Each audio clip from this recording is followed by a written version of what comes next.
लिखा जाता है। दिमा का मतलब होता है दिनमान। ती का मतलब होता है तिथि। पंचांग में वा लिखा जाता है। वा का मतलब वार होता है। घा पा लिखा जाता है। और किसी किसी पंचांग में दा पा लिखा जाता है।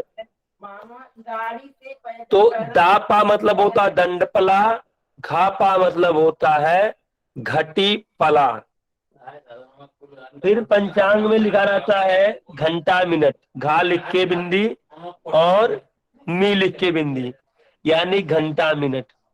दी का छोटा दी लिखा रहता है, उसका मतलब दिन होता है। पराग मात्रा रा लिखा रहता है, उसका मतलब रात्रि होता है। ना का मतलब नक्षत्र होता है। यो का मतलब योग होता है। का मतलब करण। अब देखिए, जो मैं कल बता रहा था यही ध्यान दीजिएगा। जी सतीश जी कुछ बोल रहे हैं, शुक्ला जी? जी नहीं। अब जैसे इधर आ जाइए, करण के बाद लिखा था अंक। अंक का मतलब होता अंग्रेजी तारीख। फिर 100 लिखा रहता है। 100 मतलब सौर तारीख। जो सौर्य माह एक दिन लड़का पूछ रहा था ना, सौर तारीख। फिर फा लिखा रहता है, जो कल मैं बता रहा था। फा मतलब होता है फारसी नहीं, असली। फसली तारीख। ठीक। फा मतलब फसली गुरुजी तारीख। फिर से बोलेंगे? कहाँ से फिर से बोले, बोलिए कहाँ से? फ फ का फ। फा मतलब फसली तारीख। तारीख के नीचे लिखा रहता है ना, आ सौ फा। किसी किसी पंचांग में रा भी लिखा रहता है, यानी राष्ट्रीय तारीख। अंग्रेजी तारीख, सौर तारीख, फसली तारीख। फसली तारीख। गुरु जी फसली तारीख क्या है? फसली तारीख का यूज गया जी में होता है, जो पंडा लोग होते हैं वो रखते हैं। ठीक। जी जी जी क्या बोले? जी। फसली तारीख का यूज गया जी के पंडा जी लोग करते हैं। वहां फसली जी पंचांग चलता है। ठीक। जी। जी गुरु जी। हम्म। अब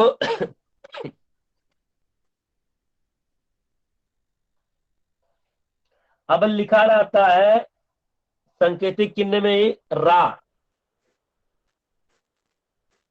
ठीक है। वही जो मैंने आपको बताया था। जी राष्ट्रीय तारीख। राष्ट्रीय तारीख मतलब होता है सायमान से राष्ट्रीय तारीख। ठीक है। फिर उसके बाद पंचांग में लिखा रहता है जी गुरु जी। चारापा। चारापा लिखा रहता है ना, जी उसका मतलब होता है चंद्र राशि प्रवेश।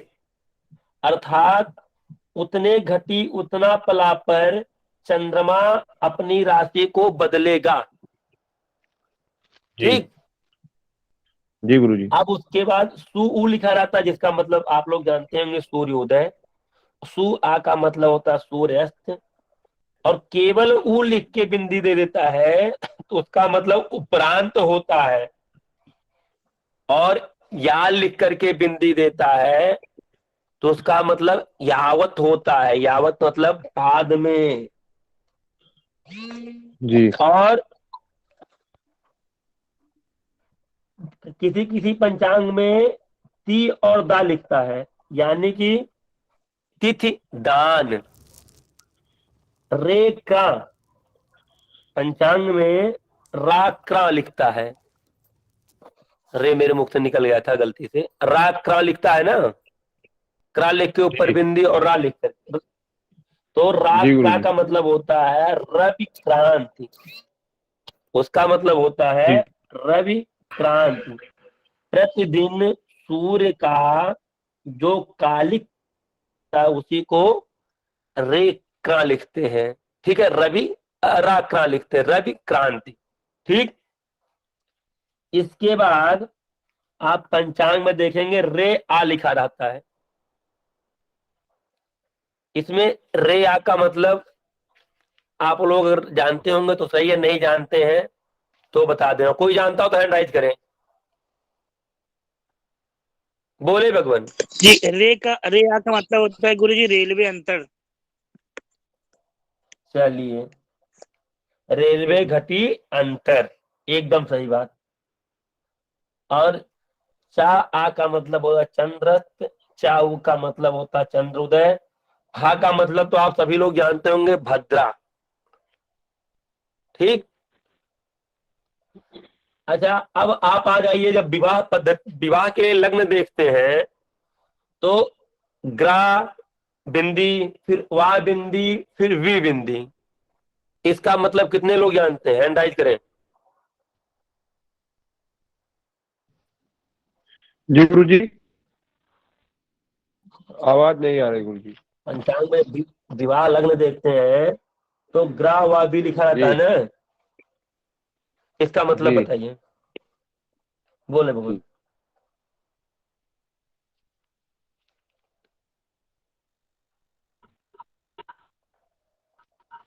चलिए, बोलिए राजा जी।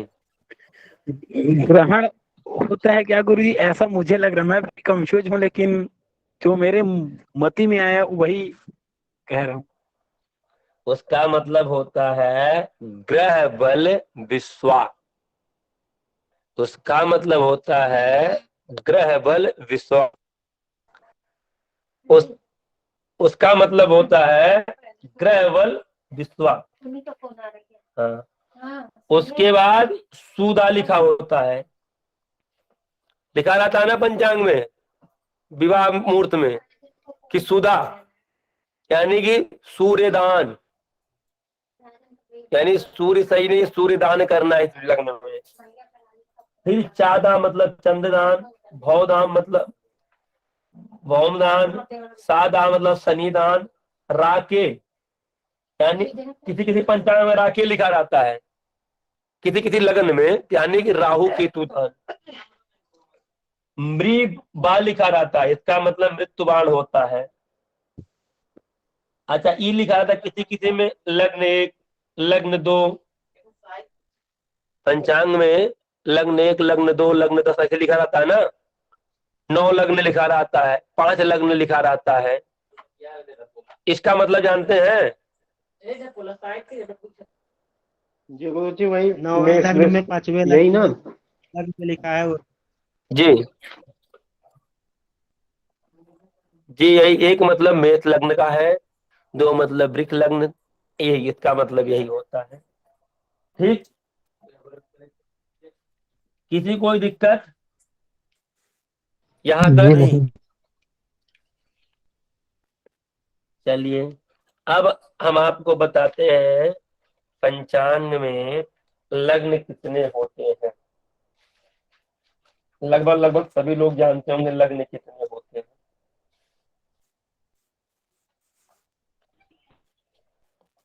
जी बोलिए भगवान, बोलिए।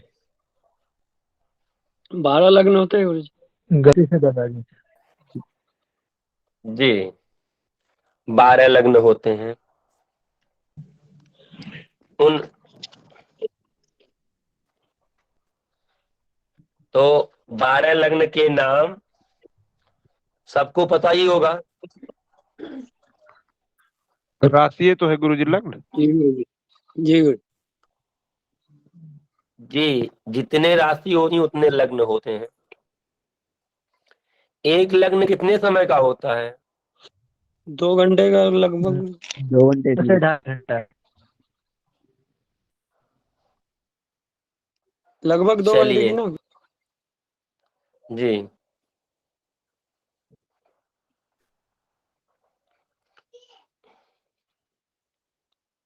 तो अब मेष, वृष, मिथुन, कर्क, सिंह, कन्या, तुला, वृश्चिक, धनु, मकर, कुंभ, मीन, यही जो है लग्न है, और यही राशियां हैं।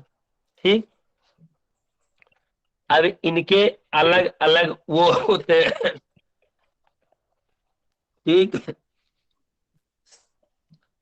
मालिक होते हैं। जो कि आगे हम बताएंगे, अभी कोई बहुत आवश्यक नहीं है। अभी आप लोगों को पंचांग की कक्षा में जी गुरुजी। ले चलते हैं, ठीक है।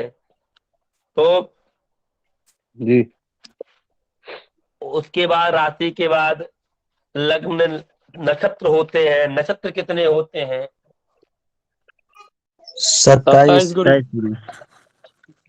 जी 27 नक्षत्र होते हैं। एक नक्षत्र के कितने एक चरण होते हैं? 4 चरण गुरु। चरण गुरुजी। चलिए, एक नक्षत्र के 4 चरण होते हैं। और जी।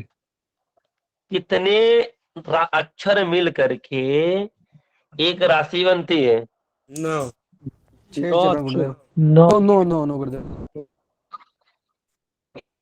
अच्छा, 9 अक्षर मिल करके। गुरुजी फिर से बोलिए, अभी बोले आप। कितने अक्षर मिल के एक राशि बनती, मैंने बोला? 9 अक्षर गुरु। जी 9। तो यानी कि 9 अक्षर मिल करके एक राशि बनती है, ठीक। अब 9 अक्षर मिलके कहे एक राशि बनती है? जी। ये कितने लोगों को पता है कहे 9 अक्षर की राशि? गुरु जी नक्षत्र है ना, अश्विनी के 4, मेष के लिए भरणी के 4, कृतिका के जी, कृतिका का पहला चरण। 2.25 नक्षत्र के एक राशि होती है, ठीक। हाँ अब ये बताइए, तो काहे 9 अक्षर की ही राशि बनी? 10 का भी तो बना सकते थे। एक नक्षत्र के 4 चरण है ना। हाँ 12 9 108। 12 है 12 9 108। 108 चरण। 12 राशियां हैं, इसलिए एक उसका नक्षत्र, एक नक्षत्र अंश 20 कला का होता है और 2.25 नक्षत्र मिलकर एक लग्न, अच्छा अर्थात एक राशि अंश का होता है। 12 जी राशियां हैं, 360 अंश ही घूमना है, इसीलिए जी। ऐसा होता है। ऐसा चलिए, है, सुंदर। 108 चरण होता है। 27 चौके 108, और 108 को 12 राशियों से भाग देने पर 9 चरण एक राशि का आता है, इसलिए 12 9 108।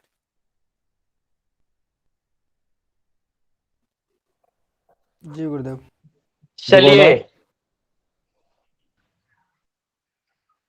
गुरुजी जी अनिल जी। जी एक चरण को एक अक्षर मिलता है क्या? जी। चलिए भगवान, अब जी हम बोले राशि सूत्र लिखिए। क्योंकि हमारे पास 27 नक्षत्र होते हैं, 4 चरण अर्थात 4 अक्षर के एक नक्षत्र होते हैं। अब हमारे पास 12 राशियां हैं। गुरुदेव दोबारा बोलना, दोबारा। क्योंकि 4 चरण के एक नक्षत्र होते हैं, अर्थात 4 अक्षर का ही एक नक्षत्र होता है। अब हमारे पास 27 नक्षत्र हैं। 27 नक्षत्र के चारों चरणों को जब हमने जोड़ा तो 27 को 4 से गुणा करने पर 108 हुआ, ठीक। 27 नक्षत्र के चरणों को जोड़े तो 108 मिला, यानी कि 108 अक्षर मिल करके 27 नक्षत्र बने। जी अब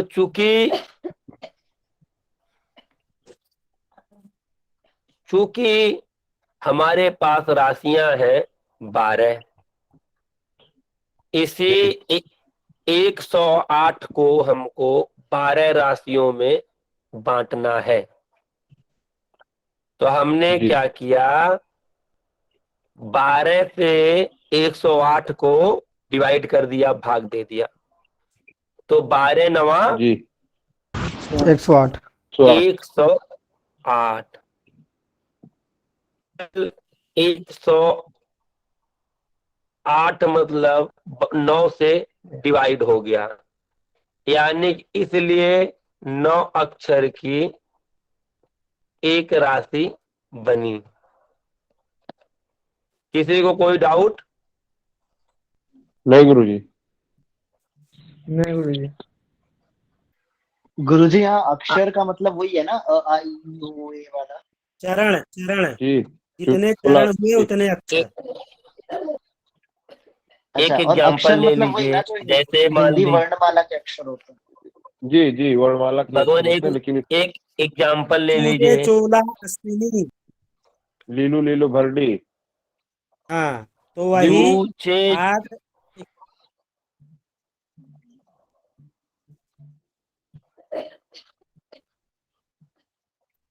जी राजा जी बोलिए। गुरुजी ये कह रहा था गुरुजी, एक चरण कितने समय का होता है गुरुजी? किसका चरण? जैसे कि ये लगभग कोई 6 भी, घंटे। जैसे कि चरण, जैसे लगभग 6 एक घंटे। राशि में 4 चरण होते हैं ना गुरुजी, तो वह 4 चरण होता है, तो एक चरण कितने समय का होता होगा? एक राशि में 9 चरण जितने होते हैं प्रभु। हाँ, 9 चरण लगभग होते हैं एक राशि में, मतलब लगभग एक 6 नक्षत्र में घंटे का। गुरुजी लगभग एक 6 घंटे का एक चरण होता है। नक्षत्र देखना पड़ता है कितने कितने समय के लिए नक्षत्र है कौन सा, उसी को 4 से जी डिवाइड। हाँ ठीक सही है ना। जी। जी जी, यही जानकारी दी। तो एक नक्षत्र लगभग 24 घंटे का होता है, लगभग। कभी 24 जी घंटा 30 मिनट भी हो जाता है, कभी 25 मिनट 25 घंटे का भी हो जाता है, इसलिए लगभग 6 घंटे कहा जाता जी गुरुजी। गुरुजी कभी कभी कोई नक्षत्र आ जाती है तो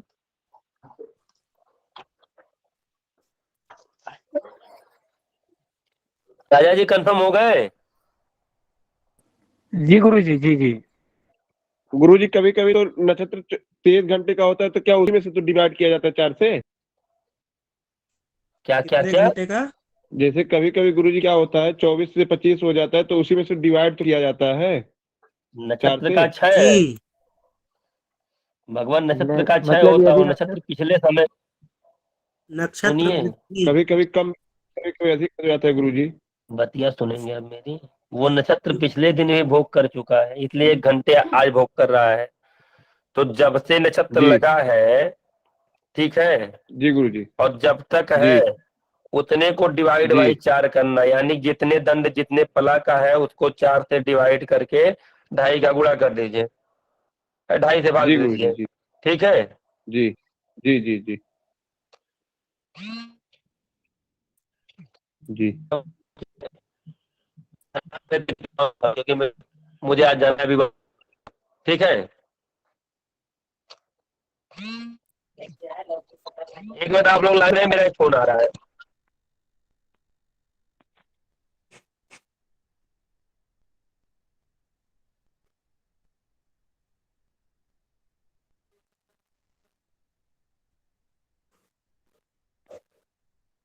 तो कहाँ करता है एकदम छुपके छुपके। जी हेलो, भैया।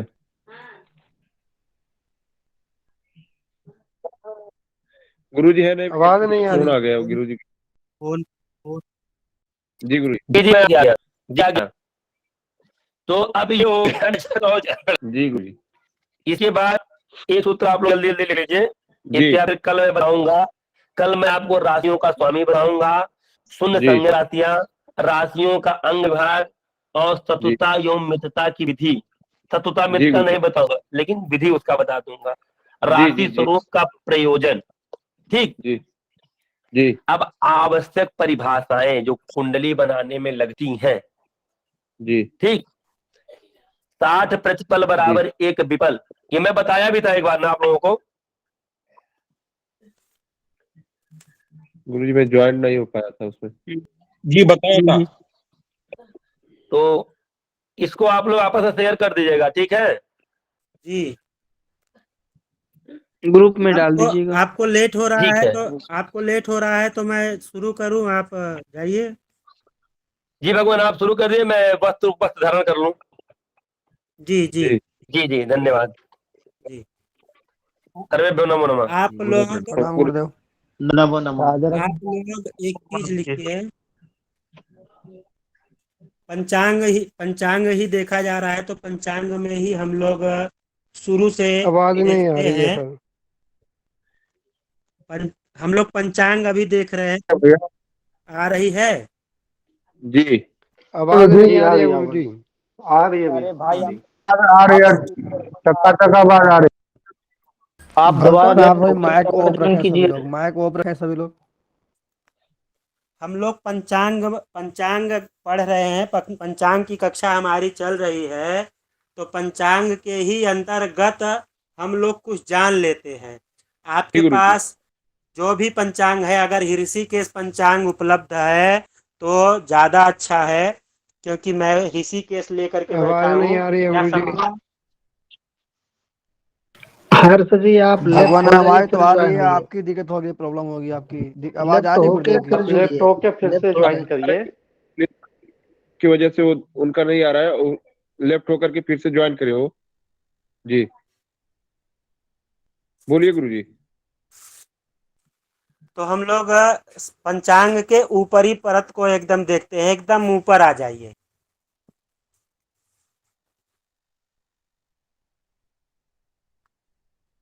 आ गए? ऋषिकेश हेलो। पंचांग ना? ऋषिकेश हाँ, पंचांग ना गुरु ऋषिकेश जी? पंचांग। जी, अगर ऋषिकेश पंचांग है तो ऋषिकेश पंचांग लीजिए, नहीं तो जो आपके जी। पास पंचांग हो वो पंचांग लीजिए। मैं आप लोगों को हिंदी और संस्कृत दोनों में बताऊंगा, ठीक है। आप लोग जी पंचांग जी लेकर के तैयार हो जाइए। हो गया।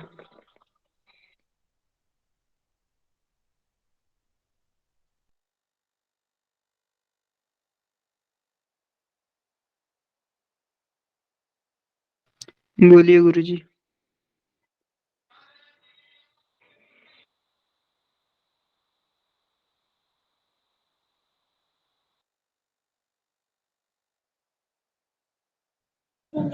जी गुरु जी बोलिए।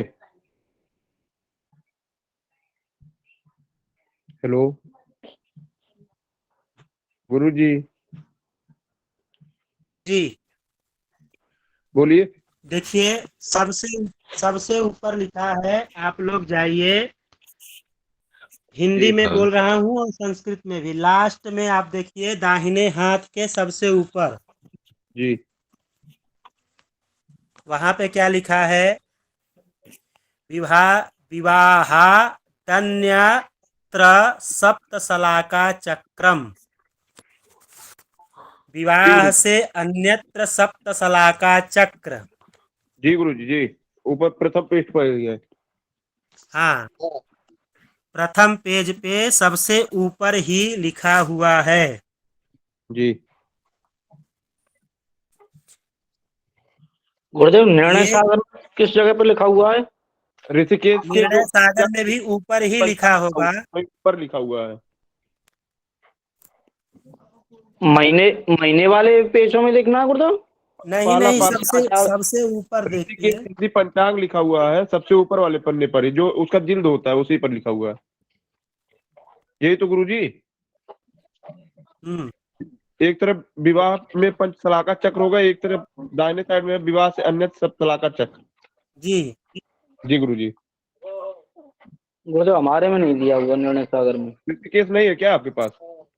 नहीं नहीं, कौन सा है? निर्णय सागर और ब्रजभूमि। अच्छा। उसमें देखिए, आप ऐसा करिए, पहला ऊपर वाला पेज पलट लीजिए। पहला पृष्ठ और दूसरा पृष्ठ पे आपको लिखा होगा कहीं भी विवाहादन्यत्र सप्तशलाका चक्रम। विवाह से अन्यत्र सप्तशलाका चक्र। एक विवाह से सप्तशलाका होता है और एक विवाह से अलग सप्तशलाका चक्र होता है। तो विवाह से जो सप्तशलाका देखा जाता है वो पंचांग के बाएं तरफ में है, और जो विवाह से अन्यत्र सप्तशलाका देखा जाता है वो दाहिने तरफ में है। गुरुजी एक बार गुरुजी आप पुनः बता देना, अगर पुनः हो बता देना। सकेगा जी गुरुजी हो सके तो आप कैमरा ऑन करके हम लोग को दिखा सकते हैं क्या, तो कंफ्यूजन नहीं होएगा। देखिए, मैं दोनों पंचांग आपको दिखा रहा हूँ, हिंदी और संस्कृत दोनों दिखा रहा हूँ, आप लोग देखिएगा। गुरुजी एक पंचशलाका है, एक पंचशलाका है, एक सप्तशलाका एक है। सप्तशलाका, जी, विवाहे पंचशलाका चक्रम। पंचशलाका जो होता है विवाह में उपयोग होता है। देखिए, पंचांग शुरू हुआ, ये पंचांग के बाएं तरफ है, विवाहे पंचशलाका चक्रम। अपनी गाड़ी अंदर रखो रे। ठीक है। मेरे पास और महावीर ये पंचांग गुरु। और ये बाएं तरफ में ये विवाहान्यत्र सप्तशलाका चक्रम। महावीर पंचांग में भी है ना गुरुजी सेम? तो जी, सब में रहेगा। हाँ है गुरु जी, सब में रहेगा। सप्तशलाका चक्र, पंचशलाका चक्र दिया होगा। है गुरुजी। जी हुआ? जी गुरुजी। जी। अब ये जो होता है पंचशलाका चक्र, ये जी किस गुरुजी। किस जगह पे काम आता है? ये वधु प्रवेश। जी कहाँ? पहला वधु प्रवेश, जी दान, गुरुजी। दान के समय, जी वरण के समय में, विवाह कार्यों जी में पंचशलाका जी का उपयोग किया जाता है। गुरुजी दान किस चीज का? कन्यादान। जी तो वहां पे और वर का वरण और जी विवाह, वधु का जी प्रवेश, उस जी जगह पे ये पंचशलाका उपयोग किया जाता है। गुरुजी पंचांग जी दिवाकर में है गुरुजी। ये? हाँ, पंचांग दिवाकर में है ये? ये सब में रहेगा, दिवाकर पंचांग वगैरह सब जगह, ये तो मेन चीज है ना। गुरुजी अभी तो मिला नहीं है, वही देख रहा था मैं। सबसे ऊपर ही रहता है। अगर जी, अगर किसी को नहीं मिलता है तो मेरा ऑनलाइन आग्रह होगा ऑनलाइन दिए गए दिशा निर्देश के अनुसार पंचांग लिखें तो ज्यादा सुविधा होगी, और बाद में प्रश्न डालें। आपके पास, जिसके पास कोई दूसरा पंचांग है, वो अपना वीडियो ऑन करके देखे। जिसको नहीं मिला हो, मैं बता देता हूँ कहाँ पे है। हम लोगों को मिल गया गुरुजी। जी, मिल गया है तो आप लोग देखिए। ठीक है। जी यदि कोई विकल्प हो तो आप लोग बताएं, हमारे पास पीडीएफ है, मैं भेज दूं। एक मिनट, पीडीएफ है मेरे पास। एक मिनट, कोई एक जो है फोटो खींच करके डाल दीजिए ग्रुप में। तो ठीक है गुरुजी, बस तुरंत डाल दे रहा हूँ। अब ठीक इसमें गुरुदेव मिल गया, अनंत सागर में भी है वो। हाँ, सब में रहता है वो, पंचशलाका सप्तशलाका सब जगहों में रहता है। अरे भाई, जिसके पंचांग में नहीं गुरुदेव है मैं तो पूरा पंचांग ही भेज देता हूँ पीडीएफ फाइल ग्रुप होता में। क्या है, सब आप अपनी लोग अपनी भेज बात दीजिए। रखते हैं तो क्लास डिस्टर्ब होता है। गुरुजी आप क्लास ऐसा, चालू कर रखिए। अब ऐसा है, आप लोग देखिए इसमें किया क्या है कि त्रिको एक जो है गुणित का निशान बनाया हुआ है ना। हाँ हाँ जी। तो गुणित का निशान जो बनाया गया है वो वहां ऊपर से लेकर के नीचे, नीचे से लेकर के ऊपर। अब यहाँ पे जो देखा है कि भरणी और कृतिका, हाँ ऊपर की राशि में कृतिका, रोहिणी, मृगशिरा, आर्द्रा, पुनर्वसु, पुष्य, श्लेखा। ठीक है। फिर यहाँ पे लिखा है मघा, पूर्वा फाल्गुनी, उत्तरा फाल्गुनी, हस्त, चित्रा, स्वाति, विशाखा। हाँ जी। फिर इधर से भाई साहब अनुराधा, ज्येष्ठा। आप लोग माइक म्यूट करके रखिए ना, वो पढ़ा रहे हैं, सिर्फ सुनिए आप लोग। अनुराधा, ज्येष्ठा, मूल, पूर्वाषाढ़ा, उत्तराषाढ़ा, अभिजीत, श्रवण, धनिष्ठा, शतभिषा, पूर्वा भाद्रपद, उत्तरा भाद्रपद, रेवती, अश्विनी, भरिणी। ये आपके 27 नक्षत्र बैठा दिए गए। अब इसी में यह देखा जाता है कि किस दिशा का कौन सा शुभ है। पंचशला का जो देखा जाता है उसका यही मतलब है कि किस जगह पे, जैसे मान लीजिए कि कोई कन्या मतलब जो वधू आ रही है तो वो किधर से किधर आ रही है, तो किधर से किधर के लिए उसका प्रवेश हो रहा है या दान है, तो वहां से दान में शुभ रहेगा कि नहीं। अब यहाँ अश्विनी और अश्विनी के सामने एक रेखा दी है, देखिए जी, पूर्वा फाल्गुनी। हाँ, पूर्वा फाल्गुनी तक पूरा मत जाइए। अब ऊपर की रेखा के सामने उसके नीचे क्या दिया है, किसके नीचे रेखा है, रोहिणी के नीचे। रोहिणी के नीचे, जी गुरुजी। तो अश्विनी और रोहिणी की जो दिशा है उस दिशा से तो शुभ होगा, मृगशिरा पे भी शुभ होगा, लेकिन उसके आगे का जो जो जैसे दिया है जिसके सामने जो है वो उसके उपयोग में है। इतना आप लोग जाना करिए। मेरी बात समझ में आई? एक बार और बताने की कृपा करिए। रिपीट कर दीजिए गुरुजी। मेरी बात हाँ में नहीं आया। अच्छा ठीक है, मैं चलिए इसको बाद में आप लोगों को ब्लैक बोर्ड पे समझाऊंगा, ऐसे नहीं समझ में आएगा, ठीक है। गुरुजी एक बार पुनः जो मुझे समझ में आया वो थोड़ा जानकारी देता हूँ। अश्विनी और रोहिणी नक्षत्र में ईशान कोण की तरफ है गुरुजी। जी। हाँ। और रेवती और मृगशिरा में पूरब की तरफ। रेवती मृगशिरा नहीं, अभी अश्विनी ही चल रहे हैं। अश्विनी और मृगशिरा भी वह शुभ कारक होगा। जी गुरुजी। ठीक है, ये ऐसे नहीं समझ में आएगा, ये मतलब गूढ़ विषय है। चलिए हम लोग दूसरी चीज बताते हैं, पंचशलाका, नौशलाका, सप्तशलाका बाद में बता देंगे। अब यही देखिए, मैं आपको वीडियो ऑन करता हूँ कैमरा। अब ये जहाँ पे सप्तशलाका लिखा हुआ है ना, ये दाहिने तरफ में। जी गुरुजी। ठीक है, उसी के जस्ट बगल में जी ग्रहों द्वारा अरिष्ट निवारण। हाँ, ग्रहों द्वारा अरिष्ट निवारण, या फिर कहिए ग्रहाणाम अरिष्ट हरत्व मात्राः। जी ठीक है, तो यहाँ पे लोग कहते हैं ना कि किसका जप करना चाहिए। लोग कहते हैं राहु खराब है तो राहु का जप कर दो, बुध खराब है तो बुध का अगर जप कर दो, शनि खराब है तो शनि का जप कर दो। तो ऐसा नहीं करना चाहिए। हो सकता है कि राहु को बलि कर दोगे और सूर्य खराब हो गया, उस समय में आपको और ग्रहण की योजना बन जाए तो क्या करेंगे? जी जी।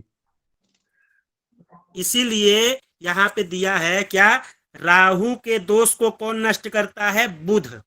बुध जी, राहु और केतु दोनों के दोष को नष्ट करता है बुध। बुध जी। और इन तीनों के मतलब, तीन मतलब राहु, केतु और बुध। जी। यहाँ पे एक केवल कहने से, राहु कहने से दोनों का बोध हो जाता है, ठीक है।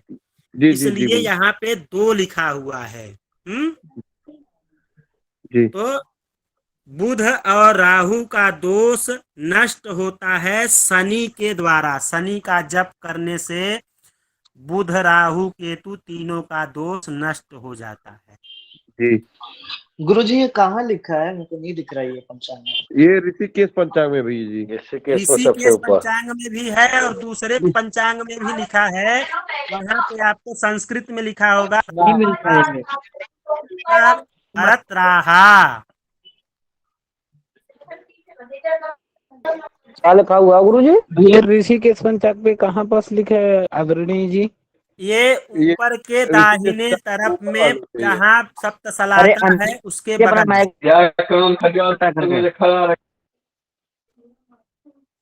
ये देखिए आवाज अच्छे से नहीं आ रही है।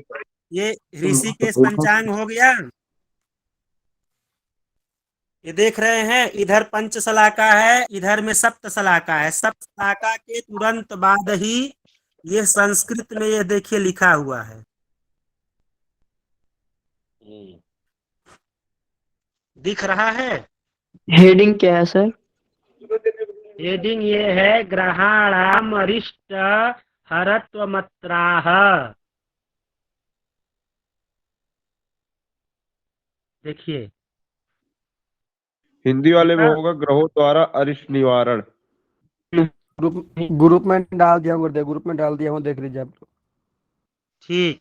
और हिंदी में लिखा होगा ग्रहों द्वारा अरिष्ट निवारण।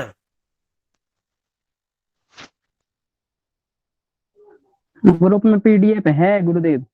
ठीक है, तो ग्रुप में आप लोग देख लीजिए। गुरुदेव आगे आगे आगे पढ़ा है।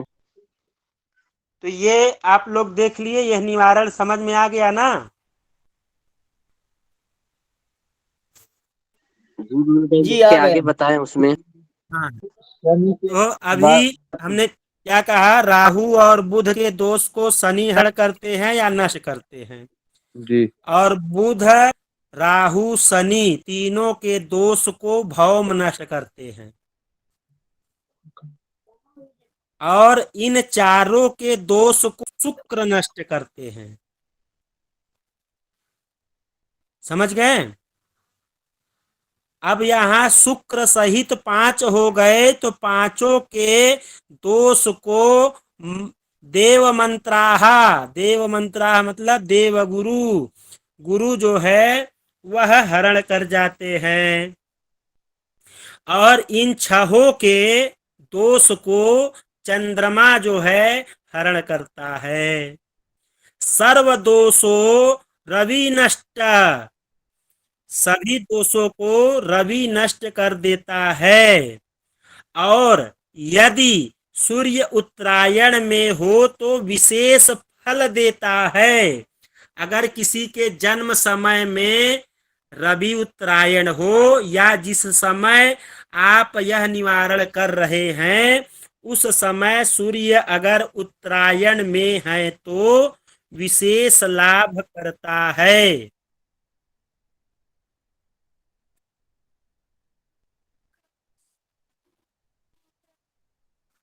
समझ गए? गुरुजी इसको लिख ले क्या? लिख लीजिए। एक बार शुरू से धीरे धीरे बोलिएगा। राहु के दोष को बुध,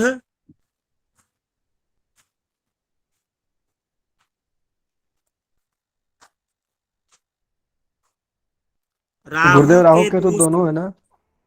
हाँ, वहां राहु कहने से ही राहु केतु दोनों हो जाएंगे। राहु के दोष को बुध और इन दोनों मतलब राहु और बुध के दोष को शनि और इन तीनों मतलब राहु बुध शनि तीनों को भौम। गुरुजी ये बोलिए राहु और बुध, उसके बाद राहु केतु मत लिखिए, केवल राहु लिखिए, राहु से केतु भी समझ में आएगा। ठीक है, राहु के दोष को बुध और राहु के दोष को शनि,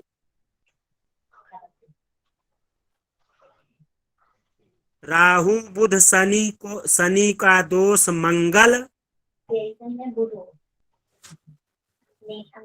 क्या गुरुदेव ऋषिकेश पंचांग में कितने पेज नंबर पर है ये? पहले पेज पर ही है, ऊपर। ये बहुत महत्वपूर्ण चीज है, ये हर पंचांग में दिया रहता है। जैसे लोग कहते हैं ना, इसका जाप करा लो, उसका जाप करा लो। सभी ग्रहों का जाप कराने से अगला व्यक्ति कितने भार में पड़ जाएगा, वो करवाने के लिए तुरंत आपको मना कर देगा। गुरुजी शनि के बाद क्या बोले हैं?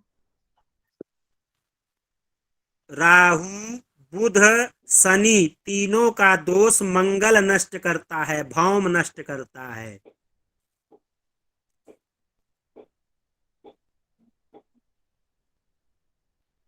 और इन चारों के दोष को शुक्र नष्ट करता है।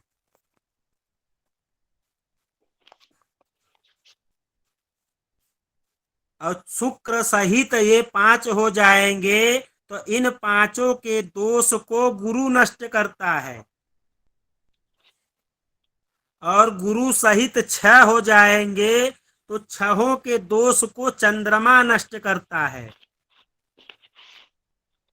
और चंद्रमा सहित 7 हो जाएंगे तो 7 के दोष को रवि नष्ट करता है। रवि मतलब सूर्य नष्ट करता है।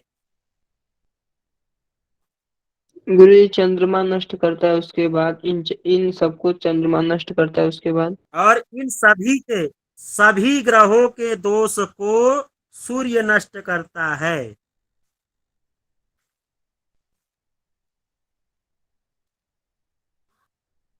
यदि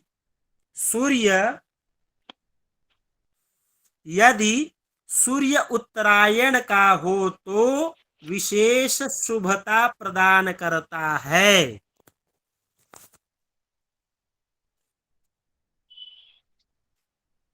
विशेष यदि सूर्य शुभता प्रदान करता है। यदि सूर्य के बाद यदि सूर्य उत्तरायण का हो। उत्तरायण और दक्षिणायन कब होता है जानते हैं ना? मकर संक्रांति के दिन। हाँ, और दक्षिणायन कब होता है? कर्क राशि में सूर्य प्रवेश करने से। जी, कर्क और मकर की संधि होती है तो उस समय उत्तरायण दक्षिणायन होते हैं। और स्थान विशेष में ग्रहों की विफलता, यह भी लिख लीजिए कि अगर ग्रह कहाँ पे बैठे हैं तो उसमें विफलता होगी। ठीक है? गुरुजी सुनाई नहीं दिया, फिर से बोलेंगे एक बार? स्थान विशेष में ग्रहों की विफलता। स्थान विशेष में ग्रहों की विफलता। गुरु उत्तरायण वाला एक बार फिर से बोल दीजिएगा। उत्तरायण में होता है, विशेष फल देता है। उत्तरायण में अगर जप इत्यादि कर रहे हैं, उसकी शांति कर रहे हैं तो विशेष लाभ होता है।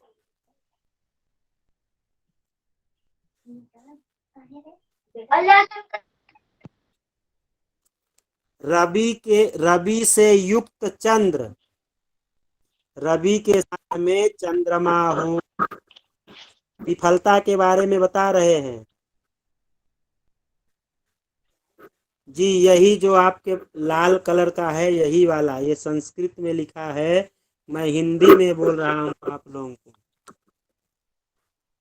यहाँ पे लिखा है ना, अथ स्थान विशेषेण ग्रहाणाम विफलत्वमाह सभानुरिन्दुः शशि जश्चतुर्थे गुरुः सुते भूमिसुतः कुटुम्बे भृगुः सपत्ने रविजः कलत्रे विलग्न तस्ते विफला भवन्ति।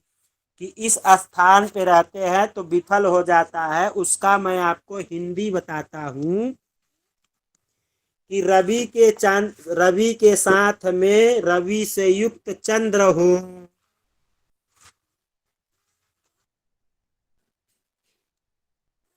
दूसरा लिखिए लग्न से बुध चतुर्थ में, पहला क्या था? रवि से युक्त चंद्र।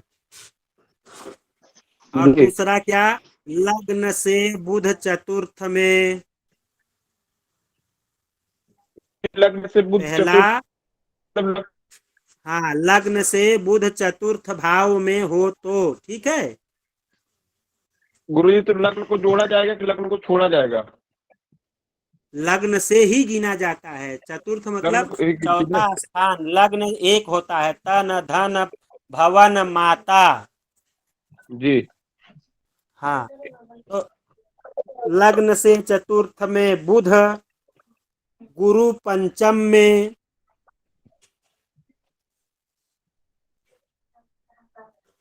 गुरु पंचम में, भौम द्वितीय में,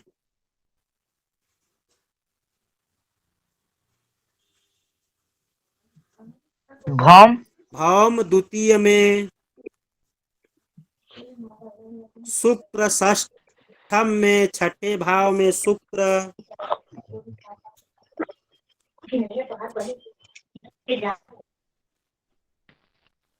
अनिल जी अपना माइक बंद कर लें कृपया करके।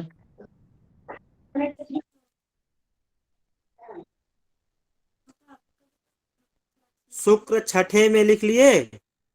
एवं शनि सप्तम में निष्फल होते हैं। शुक्र छठे में एवं शनि सतवें भाव में निष्फल होते हैं।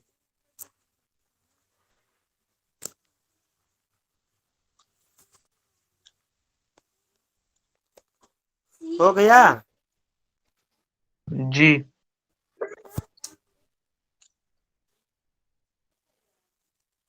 अब आप लोग यह लिखिए, 12वें भाव को जानते हैं किसको क्या कहते हैं? तो थोड़ा समझा दीजिए ना, निष्फल होते हैं किस किस में? वो बताया ना आपको। मतलब फिर से अगर देख रवि लिए। गुरुजी रवि के साथ में चंद्र, सूर्य के साथ में चंद्रमा अगर युति बना करके कहीं बैठे हैं तो चंद्रमा जो है वहां पे अस्त हो जाता है। इसलिए चंद्रमा का कोई बल नहीं रह जाता। ठीक। लग्न से चौथे भाव में अगर बुध बैठा हुआ है तो वहां पे ये तो आ गया गुरुजी समझ। हाँ, लेकिन इसमें क्या वो मंत्र निष्फल जप हो जाता है। दान वगैरह नहीं करना चाहिए क्या? तो यही तो आपको बताया कि ऊपर क्या मैं लिखवाया कि किसका जप करने से किसकी शांति होती है। अगर बुध खराब है, मान लीजिए बुध चौथे भाव में है और किसी लायक नहीं है, तो उस अवस्था में आप किसका जप करेंगे? मान लीजिए बुध के बाद में शनि भी खराब है, शनि सतवें में बैठा है और बुध चौथे भाव में बैठा हुआ है, तो शांति किसका करने से लाभ होगा? शनि का शांति कर देंगे। शुक्र मंगल कैसे गुरुजी? शनि का शांति कर देंगे। मंगल। नहीं, शनि का शांति करेंगे तो बुध और शनि दोनों को लाभ हो जाएगा। और मंगल भी खराब है, ठीक है, मंगल भी खराब है, तो उस अवस्था में मंगल बुध शनि राहु सबका निवारण हो जाएगा। लेकिन अगर मंगल के साथ शुक्र भी खराब है तो शुक्र की शांति करने से इन सभी का निवारण हो जाएगा। समझ गए? जी गुरुजी। अगर नवे घर में शुक्र हो तो? नवे घर में नहीं, छठे घर में। छठे घर में शुक्र क्या होता है? निर्बल होता है, उनका कोई फल नहीं हो पाता है, विशेष बली नहीं रहते हैं। सप्तम में तो सप्तम में भी होते हैं क्या? सप्तम में शनि। शनि तो है गुरुजी, कहीं सुने हैं कारक है ना सप्तम के, तो उसमें रहने से भी खराब होते हैं। वो कारक दूसरी चीज हो गई। अच्छा, कारक के लिए भी बताऊंगा आपको। तो जी। 12 शुक्र के लिए कौन सा बताए थे? शुक्र के लिए अगर कोई कुंडली आप बनाते हैं तो उस चक्र में, लग्न चक्र में कितने घर होते हैं? 12 12 कर हाँ 12 घर होते तो 12 घर को क्या कहते हैं वह मैं आप लोगों को बताता हूँ। ये हर पंचांग में दिया हुआ है, ठीक है। कहाँ पे है? ऋषिकेश पंचांग में तो ये बाएं तरफ ही जहाँ लिखा है स्वस्त्री श्रीमन महाराजाधिराज द्वितीय राज, यह जहाँ राजा इत्यादि लिखा है उसके नीचे ही बाएं तरफ में देखिए, ये देख रहे हैं। यहाँ से ये इस स्थान पे आप लोग देख रहे हैं जन्म लग्न से जगल लग्न फल, और इसमें लिखा है जन्म लग्ना जगल लग्नम फलम। जी गुरुजी। उसके बगल में देखिए एक चक्र भी बना है। जी ठीक, अब यहाँ पे आप देखिए कि पहले भाव को क्या कहते हैं, तन या शरीर, देह सुख, पूरे शरीर का बनावट, रंग रूप रेखा कैसा होगा, दुबला होगा, पतला होगा, मोटा होगा, काला होगा, गोरा होगा, पीला होगा, गेहुआ कलर का होगा, किस रंग का होगा, वह शरीर पहले स्थान से ही कुंडली के सारा का सारा लगभग फल प्राप्त हो जाता है। ठीक है। और दूसरे भाव से क्या देखा जाता है, धन। धन लाभ, दूसरे को कहते हैं धन। ठीक है। और तीसरे को कहते हैं कुटुंब या भवन, परिवार या भवन जी या सहज। ठीक है। चौथे को कहते हैं मित्र या माता। मित्र या हाँ। माता, माता भी इसी को कहते हैं जी, गुरुजी। मातृभाव जो होता है वो चौथा स्थान होता है। जी चतुर्थ स्थान को मातृभाव बोला गया है। पंचम भाव को पुत्र कहा गया है। जी छठे भाव को शत्रु कहा गया है।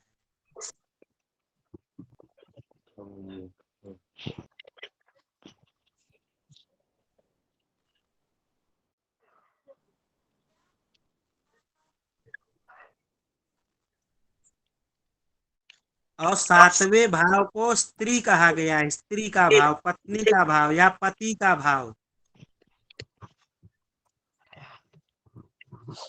पुरुष है तो पत्नी, स्त्री है तो पुरुष का भाव कहा जाता है।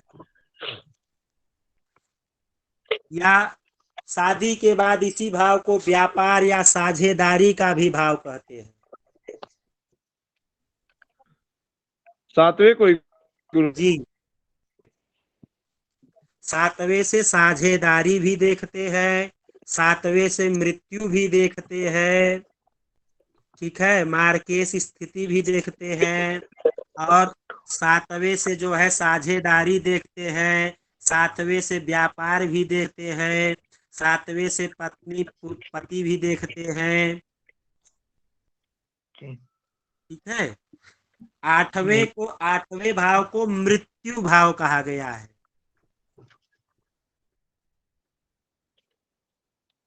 मृत्यु भाव गुरुजी। जी।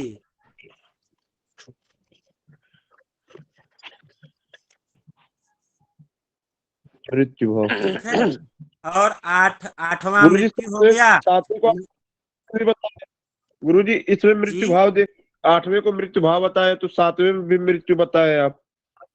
सातवां को मृत्यु इसलिए कहा गया है कि सातवां आठवें का व्यय भाव है ना।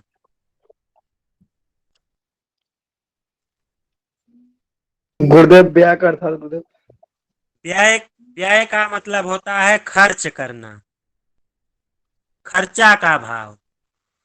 ठीक है। पहले आप लोग लिखिए तो मैं ये भी समझा देता हूँ आप लोगों को बढ़िया से। जी गुरुजी। ये बहुत लोग पूछते हैं, कई तरह से बना करके पूछते हैं कि जब दूसरा भाव धन का हो गया तो वहां मृत्यु कैसे देखेंगे। जब आठवां भाव गुरु जी पर मृत्यु इसका का भाव है तो बता दीजिए। सातवें मृत्यु कैसे देखते हैं? आठवां लिख लिए ना, आठवां के बाद नौवां है धर्म जी भाव।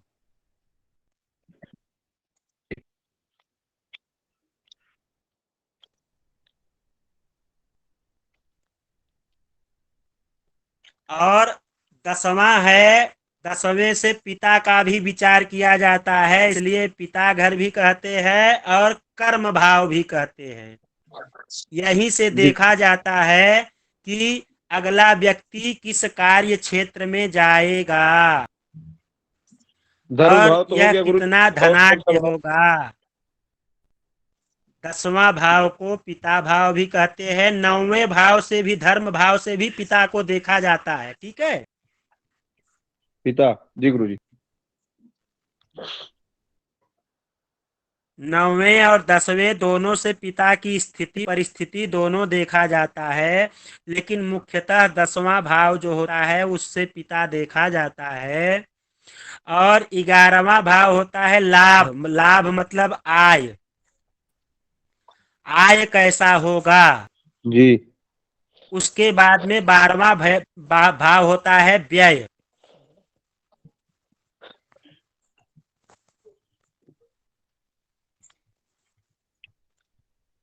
ग्रहों हो गया लाभ व्यय। जी गुरु जी। 12वां व्यय भाव। हाँ, लिखा गया। जी गुरु जी। जी आप लोग अब ऐसा एक चक्र बनाइए। जी बना लिए हैं। बना लिए है ना। जी अब उसमें जो जो हमने लिखवाया है कि पहले भाव को क्या कहते हैं, दूसरे को क्या कहते हैं, तीसरे को क्या कहते हैं, वह लिख लीजिए। जी जी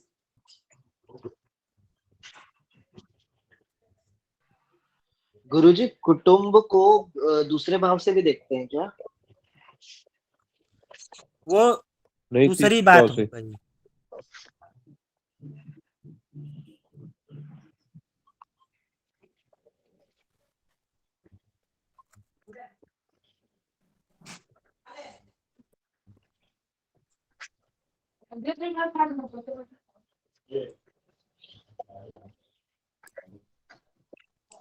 लिख लिए आप लोग? जी ठीक। अब आप लोग ध्यान दीजिए कि अभी आपने पूछा कि जब 8वां भाव मृत्यु का है तो 7वां भाव भी कैसे हो गया। जी ठीक, तो अब यहाँ पे, जी अब यहाँ पे आप देख लीजिए जो 8वें भाव में क्या लिखा है, मृत्यु लिखा है ना। जी जब 8वें से 8वां गिनिए कौन सा भाव आता है। 1 2 3 4 5 6 7 8। तृतीय भाव जो है वो 8वें से 8वां आया ना। जी गुरु जी। तो 8वें से 8वां क्यों देख रहे हैं, जानते हैं इसको? नहीं गुरु जी। एक बार शुरू से समझाइए सर, समझ में नहीं आया ये 8वां जो बोले हैं, इधर से किधर जाना है? 8वें से जाना है 9वां 10वां 11वां 12वां 1 2 3। 8वें से 8 घर गिनिए ना। एक घर ये हो गया, वही पहला स्थान। 1 2 3 4 5 6 7 8। जहाँ ये सहज तो लिखा है। ये तो सुख के घर तीसरा, में आ गया ना। हाँ, तीसरे स्थान पे। ठीक, सुख का घर आ गया।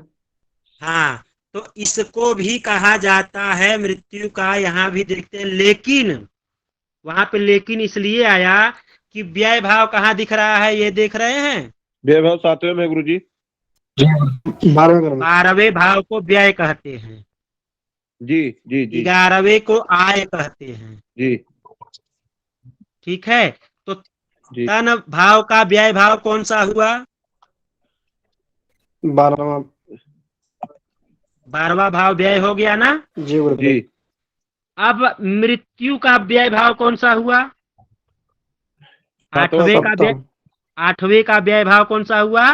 7वां। तीसरा 7वां। तृतीय। ठीक है। तीसरा और तीसरे का व्यय भाव कौन सा हुआ? दूसरा धन भाव। द्वितीय। दूसरा करो जाएगा। ठीक है। तो यहाँ से 8वें से 8वां इसलिए देखा गया क्योंकि एक नियम है भावत भावम। गुरुजी ये वो आप समझ में लोगों नहीं को वो आप लोगों पुनः को एक बार वो फिर आप लोगों को आगे बताया जाएगा। एक नियम कहा जाता है भावत भावम। ठीक है, नियम गुरुजी का नाम है भावत भावम। एक बार पुनः से गुरुजी बता दिया जाए। बता रहे हैं। जी पहले नियम हम क्या बताए, किस नियम को हम दर्शा रहे हैं? भावत भावम। जी भावत भावम का मतलब है कि जैसे हम 8वें भाव को देख रहे हैं तो 8वें से 8वें को भी देखेंगे। जी तो 8वें से 8वां कौन हुआ? तृतीय भाव हुआ। तो तृतीय का व्यय भाव कौन सा हुआ? द्वितीय। द्वितीय भाव हुआ। और अष्टम का व्यय भाव कौन सा हुआ? सप्तम। सप्तम। तो इसका मृत्यु भाव ये हो गया, इसका मृत्यु भाव ये हो गया। इसलिए मृत्यु का विचार यहाँ से भी किया जाता है और यहाँ से भी किया जाता है।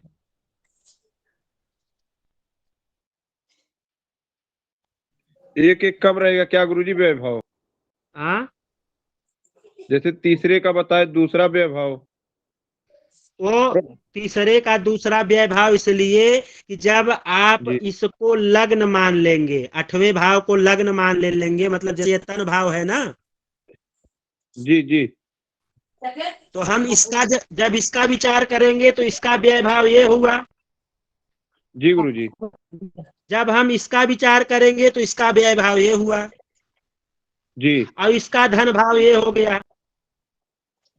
जी तो इसीलिए मृत्यु का व्यय जो करा रहा है, मृत्यु के लिए खर्च जो करा रहा है, तो वह कौन हो गया? सप्तम भाव। 7वां हो गया गुरुजी। हाँ। जी और जी यहाँ से सहज भाव से मृत्यु का व्यय कौन हो गया? धन भाव हो गया। इसलिए यह भी मृत्यु का घर कहा जाता है। यहाँ से भी मार्केश जो देखा जाता है, मार्केश इस स्थान से और इस स्थान से दोनों से देखा जाता है। जी गुरुदेव। गुरुजी तो मृत्यु के 4 भाव हो जाते हैं क्या? मतलब 8वें से 8वां मतलब तीसरा, फिर दूसरा भी और 7वां भी और 8वां भी। अष्टम में बैठा हुआ ग्रह मृत्यु कारक होता है। अष्टम में बैठा हुआ ग्रह मृत्यु कारक होता है। उसका जो व्यय करा रहा है, उसका जो खर्च करा रहा है व्यय भाव, वह सप्तम हो गया। तो यहाँ का भी विचार करना चाहिए, यहाँ का भी विचार करना चाहिए, और 8वें से 8वां का 8वें से व्यय भाव का भी विचार करना चाहिए। जी गुरुजी। अब जैसे दूसरी चीज, वही चीज मैं आप लोगों को समझा रहा हूँ, ये भी देखिए। जैसे आय भाव है ना, यहाँ आय लिखा है एकादश भाव। ठीक, ये आय भाव देखे ना, 11वां भाव। जी हाँ, इसको आय भाव कहते हैं, इसको उपचय भाव भी कहते हैं। ठीक है, इसको उपचय भी, भाव वृद्धि, यहाँ से क्या होता है? भाव वृद्धि इसको कहते हैं। भावों की वृद्धि का फल यहाँ से प्राप्त होता है। जैसे कोई भाव है, मान लीजिए प्रथम भाव आप लोग देख रहे हैं ना जी। प्रथम भाव का विचार कर रहे हैं, तो प्रथम भाव की वृद्धि कौन कराएगा? जब आय होगा तभी ना शरीर को लाभ प्राप्त होगा। जी। तो लाभ भाव या उपचय भाव या भाव वृद्धि भाव किसको कहते हैं? एकादश को। 11वें को। तो अब 11वें से 11वां गिनिए कौन सा है?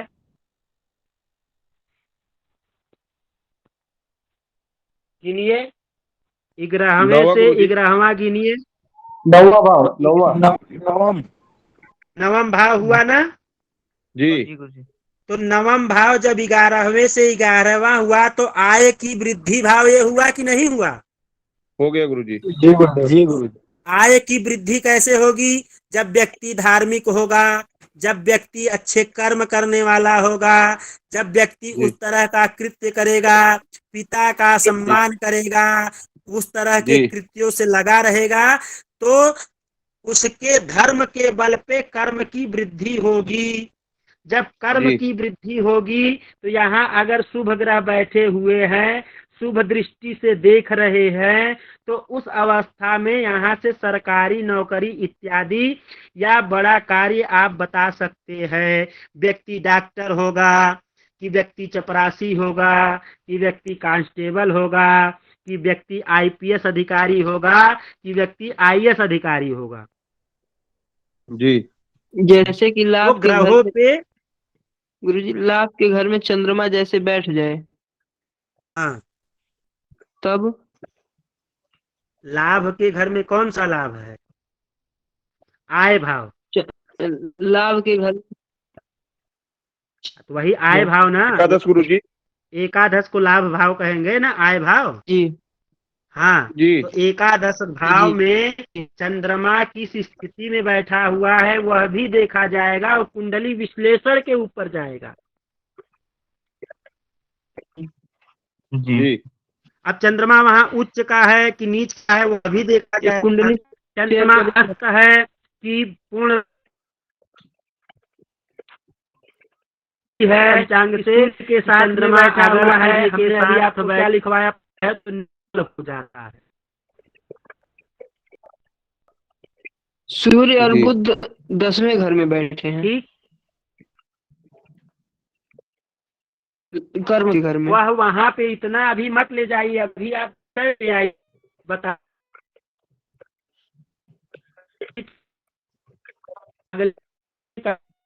होगा तो वो देखा जाएगा। अभी इतने कुंडली पे मत जाइए, अभी आप भावों पे अभी आइए। भाव भाव बताइए। क्या है, भाव को क्या कहते हैं, भाव का विचार कैसे हो। फलित बाद में बताइए, अभी कुंडली के विषय में बताइए। जाए जी जी, तो आपने कि जब आपका एकादश भाव नवम भाव मजबूत है तो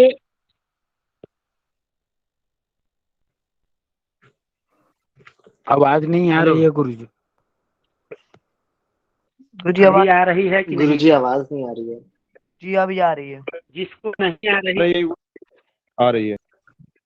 आप लेफ्ट हो जाए फिर गुरुजी आवाज कट कट कट कट कर आ रही है। आवाज ब्रेक हो रही नहीं है। है। वो वीडियो ऑन किया था ना, वीडियो ऑन करने पे डाटा ज्यादा यूज होता है इसलिए आ रही थी। अब आप लोग जो अपने उसमें बनाए हैं ना कुंडली, तो जो द्वादश भाव बनाए हैं उसमें आप लोग ध्यान दीजिएगा। व्यय भाव ठीक है। अगर आय भाव आय आपका ज्यादा कैसे होगा और आय जी आपको मजबूत कैसे होगा, आय कहाँ से आएगा, वह सारा का सारा डिपेंड 9वें और 10वें भाव से होता है। जी और उसके बाद में धन भाव, धन भाव कहाँ से देखा जाता है? द्वितीय भाव को भी, द्वितीय भाव को धन भाव कहते हैं। द्वितीय भाव अगर मजबूत अवस्था में है तो उसमें उसके द्वारा धन की प्राप्ति होती है। जी तो यह आय भाव और धन अनिल जी भाव, म्यूट कर लेंगे। आय भाव और धन भाव से आय की प्राप्ति होती है। जिस जिस भाव का आप विचार कर रहे हैं, जिस भाव का आप विचार कर रहे हैं, तुरंत लग्न मान लो, यहीं से अब विचार करना शुरू कर दो। मान लो चौथे भाव का आपको विचार करना है, क्या कहते हैं? माता। ठीक है, जी गुरुजी। चौथे भाव को माता कहते हैं। तुरंत उसको माता का धन भाव ये हो गया, माता का मारक भाव ये हो गया, और माता का मृत्यु भाव हो गया, व्यय भाव वो हो गया, माता को आय कहाँ से आएगी, उस तरह का घर होना चाहिए, और किस जगह से क्या होगा, आपका भवन कैसे बनेगा, वह विशेष चीजें बाद में तुमको बताएंगे। ठीक है, अभी भाव के ऊपर हम लोग आते हैं। तो हमने क्या लिखा, 12 भाव को 12 चीज बता दिया ना, किसको क्या कहते हैं? जी गुरुजी। लग्न भाव क्या कहते हैं? पहले भाव को लग्न कहते हैं।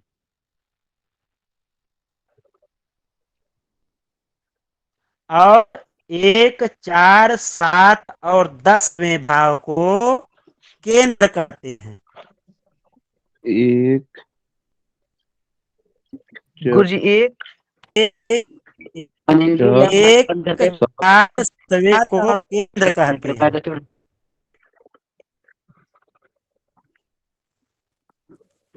1, 4, 7, 10 इनको क्या कहते हैं? केंद्र कहते हैं। केंद्र है। जी गुरुजी। और 1, 5 और 9 को त्रिकोण कहते हैं।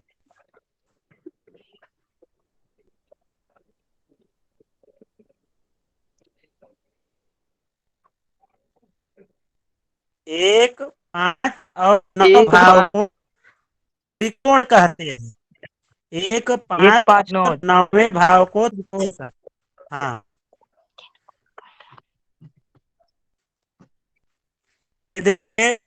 लिखा भी है ऊपर है। गुरुजी आवाज साफ नहीं आ रही है। आप करते हैं के ऊपर भी लिखा हुआ है त्रिकोण है। तो 1, 5, 9 पहले भाव को, 5वें भाव को, 9वें भाव को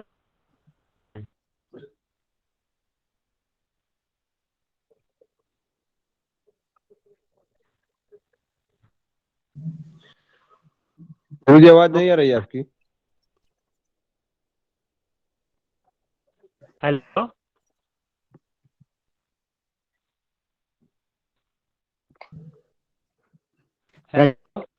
जी अपना माइक बंद करें कृपया करके, तो गुरुजी की आवाज आ जाएगी। हेलो हेलो गुरुजी। तो आवाज ठीक है? बोलिए गुरुजी, आवाज आ रही है? आ रही है। हाँ, ठीक पे निकल रहा हूँ, आप ये 5 मिनट और बताता।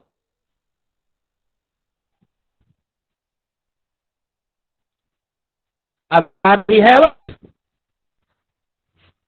गुरुजी आ रही है। हेलो, रुक रुक के आ रही है थोड़ा। तो ब्रेक आप जी गुरुजी त्रिकोण लिख लिए, त्रिकोण लिख लिए ना आप? प्रथम भाव को, पंचम भाव को, नवम भाव को कहते हैं।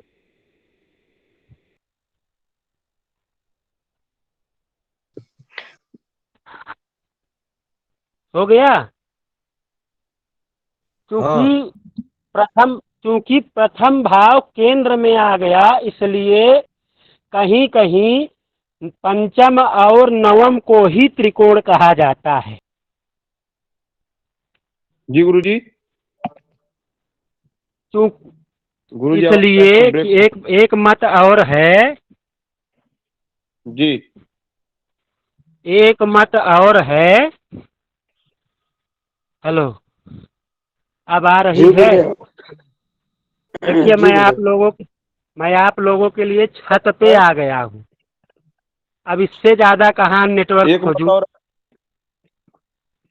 नहीं गुरुजी, एक मत और ये है कि पहला भाव केंद्र का हो गया, लग्न का हो गया, इसलिए 5वें और 9वें को कहीं कहीं कहा गया है त्रिकोण। प्रथम की संज्ञा नहीं बताई गई है, क्योंकि लोग जानते हैं कि उसको भी त्रिकोण कहते हैं। जी ठीक गुरुदेव। है। अब त्रिषड आय, त्रिषडाय बोलते हैं, त्रिषड आय, तृतीय, षष्ठम और एकादश भाव को त्रिषडाय कहते हैं।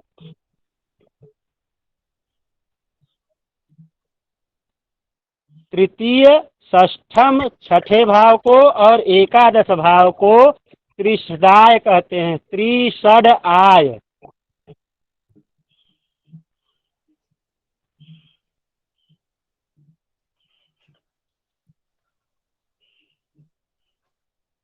वाह। जी जी गुरुजी। और 6, 8, 12 को त्रिक कहते हैं, त्रिक।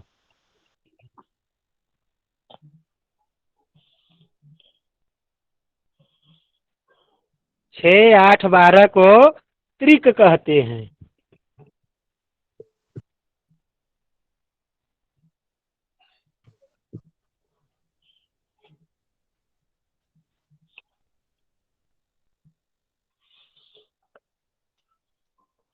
गुरुजी 6 को वाह। गुरुजी 6 को त्रिषडाय भी कहते हैं, त्रिक भी कहते हैं। हाँ, 6 को त्रिषडाय कहते हैं, त्रिक भी कहते हैं। जैसे केंद्र को जी गुरुजी। लग्न भी कहते हैं, केंद्र भी कहते हैं। उसी तरह से छठे को त्रिक और त्रिषडाय दोनों कहते हैं। अनिल जी माइक बंद कर लें, गुरुजी की क्या रहेगी। वाह। भैया जो पूछना है वो तो पूछ लिए, तब तो बंद कर दे। अब आप लोग हो गया जानिए, गुरुजी। मारक स्थान द्वितीय और सप्तम भाव को मारक केस कहते हैं। गुरुजी द्वितीय आवाज और नहीं आ सप्तम रही है। को द्वितीय और सप्तम को मारक कहते हैं। मारक भाव है मारकेश जिसको कहते हैं, द्वितीय और भाव को भाव कहते हैं।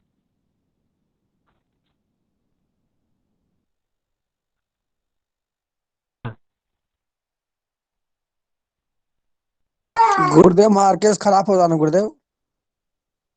हाँ।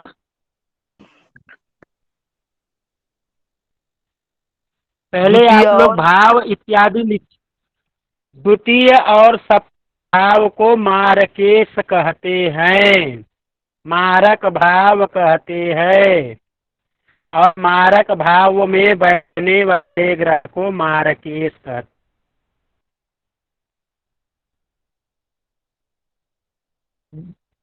पूरा हो गया। जी गुरुदेव। आप लोग देखिए कि कुंडली का सबसे मजबूत ग्रह कौन कौन सा भाव है जानते हैं? कुंडली का सबसे मजबूत भाव होता है। आवाज कट रही गुरुदेव। भैया मैं देख लीजिए, छत पे खड़ा हूँ, आपको कुछ दिखेगा नहीं। मैं एकदम टेरिस पे खड़ा हूँ और बेंगलोर के हाईटेक सिटी के घर में जहाँ नेटवर्क इत्यादि सब रहता है, अब उसके छत पे, अब वहाँ कितना नेटवर्क खोज खिलाऊं आप बताइए। जी गुरुदेव समझ सकता गुरुजी हूँ ने गुरुदेव। इसके लिए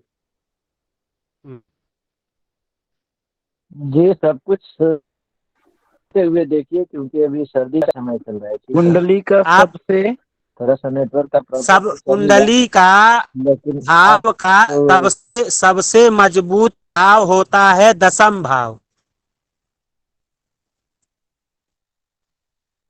ठीक है। जी गुरुदेव दशम भाव। जी। और सबसे बड़ा भाव होता है अष्टम भाव। क्या बोले रहे गुरुदेव। क्या गुरुजी? सबसे खराब होता है अष्टम भाव।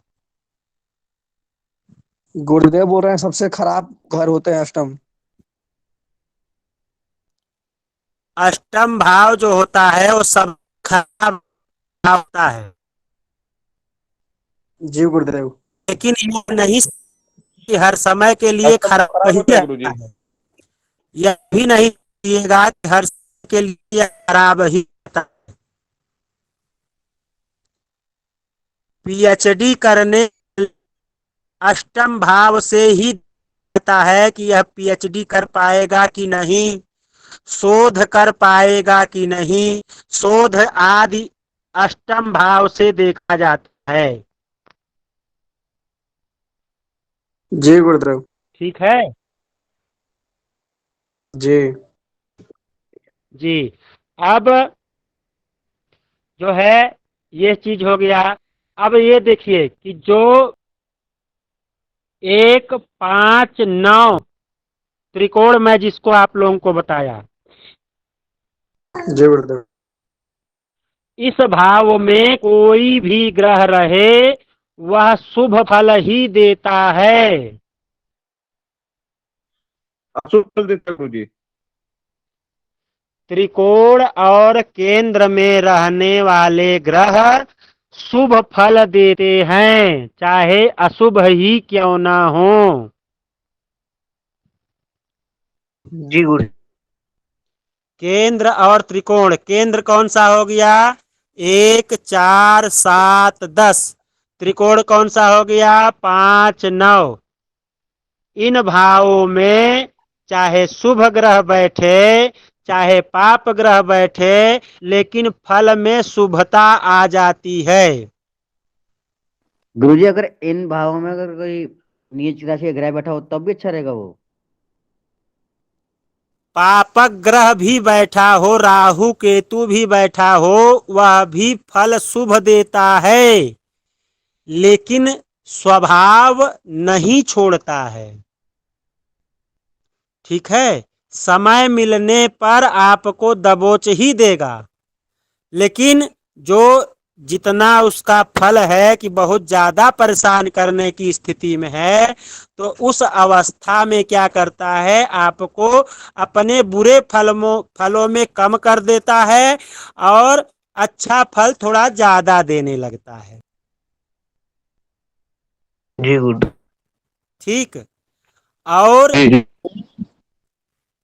उत्तरोत्तर वृद्धि, उत्तरोत्तर मतलब अगर पहले भाव में कोई ग्रह बैठा हुआ है तो वह बली हुआ, वह शुभ फल देगा, लेकिन उससे ज्यादा अच्छा फल देने वाला चौथा स्थान हुआ, और चौथे से ज्यादा अच्छा 7वां भाव हुआ, और 7वें भाव से ज्यादा बली भाव 10म भाव हुआ। इसलिए सबसे बली भाव कहा गया है 10म भाव।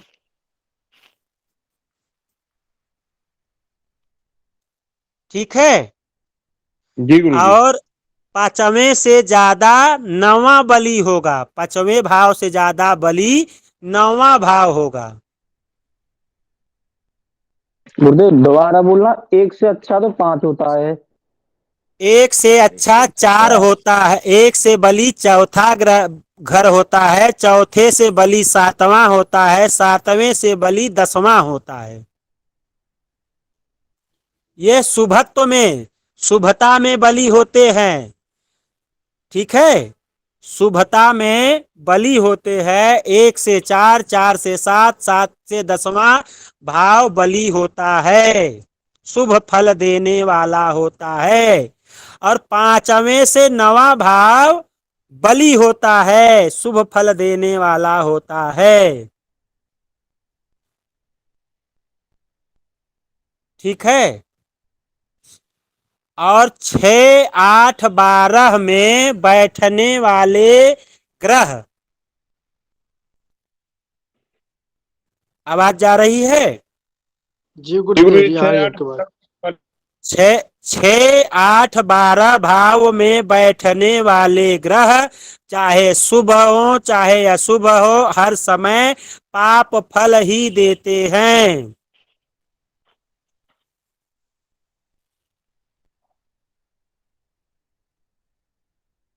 ठीक है। 6 8 12 भाव में 6 8 12 भाव में बैठे हुए ग्रह हर समय अशुभ फल को ही देते हैं।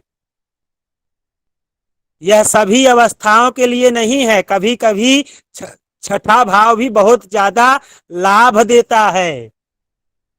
तो राहु हो तो गुरुदेव, छठे में राहु हो तो बली बना देता है, उसके शत्रु पराजित होते हैं और नेता बना देता है, बड़ी उपलब्धि करा देता है, कई प्रकार का लाभ करा देता है।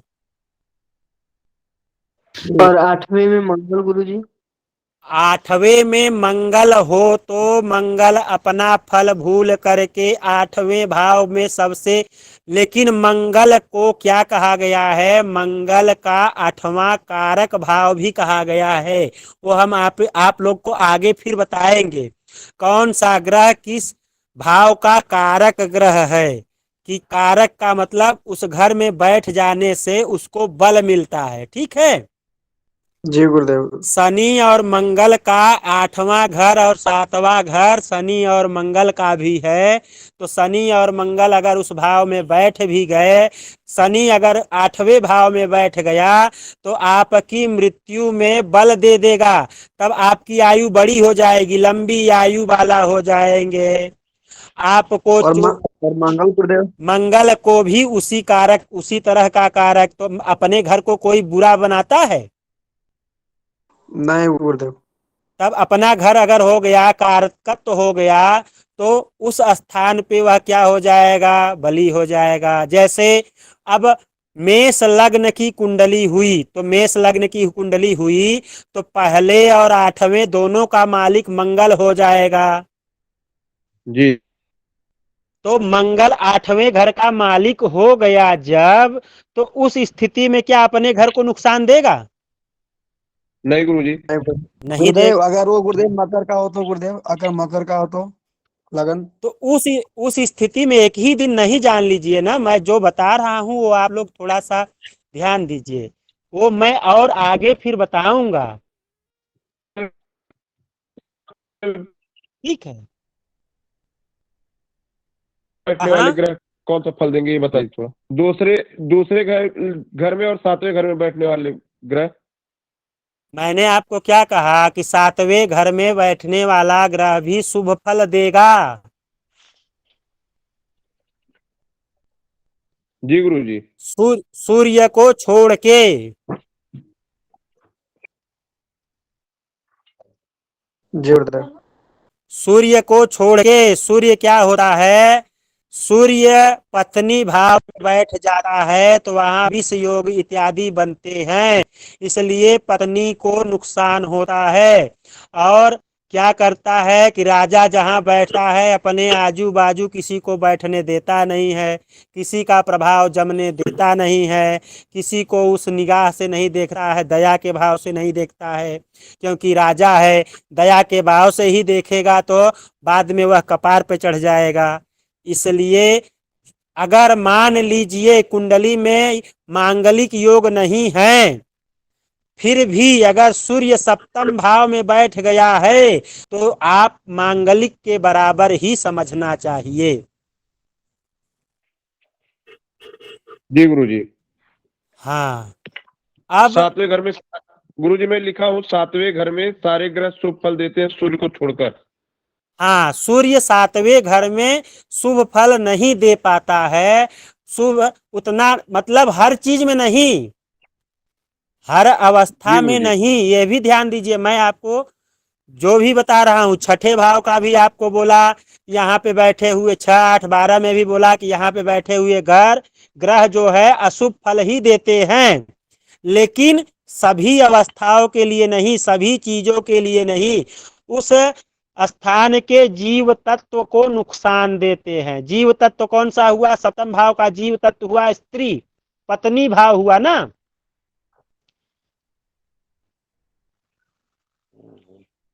हेलो जी गुरु जी। तो सप्तम भाव का जीव स्थान, जीव कौन हुआ, पत्नी। तो पत्नी भाव पत्नी के लिए वह परेशान करेगा, लेकिन आय व्यापार इत्यादि के लिए तो बहुत अच्छा कर देगा। जी। एक चीज के लिए खराब करेगा लेकिन दूसरे चीज को उठा देगा। गुरुजी। ठीक है। ये ध्यान दीजिए। और दूसरे स्थान में बैठा हुआ वह भाव वृद्धि का भी घर कहा जाता है। और एकादश को भी मैंने आपको क्या कहा, भाव वृद्धि का घर है। तो उसमें 11वां भाव भी शुभ नहीं कहा गया है, ठीक है, क्योंकि वो किसमें आता है, त्रिशट आय में आता है ना। हमने आप लोग को लिखाया ना त्रिशणाय, त्रिशट आय, 3, 6 और 11, 3, 6 और 11 भाव जो है वो त्रिशणाय में आता है। भाव वृद्धि तो करेगा लेकिन कहीं न कहीं आपको परेशान भी करेगा। उपचय भाव हुआ लेकिन वह परेशान भी किसी न किसी क्षेत्र में करेगा। अब वहाँ पे ग्रहों की स्थिति के ऊपर है। जैसे एक भाई ने अभी पूछा था कि चंद्रमा बैठ जाए तो, लेकिन चंद्रमा को स्थिति हमने कहा ना कि चंद्रमा किस स्थिति में है। सूर्य से जितना नजदीक ग्रह रहेगा उतना ही वह कम फल देता है।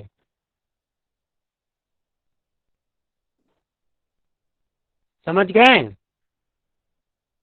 जी गुरुदेव। जी गुरुदेव। सूर्य से जितना नजदीक रहेगा वह उतना ही कम फल देगा। जी गुरुजी। हाँ, अब यहाँ पे स्थगित करें। जी हाँ, तो सभी को हर हर महादेव, शुभ रात्रि, शुभ रात्रि। कल्याण हो। प्रणाम हर हर महादेव। हर हर महादेव। महादेव महादेव। भाइयों को राधे राधा राधे। प्रणाम। हर हर महादेव। हर हर महादेव। जय कल्याण। प्रणाम भैया सभी लोगों को। हर हर महादेव सभी लोगों को। गुरु जी राधे राधे। शुभ हर रात्रि। हर महादेव।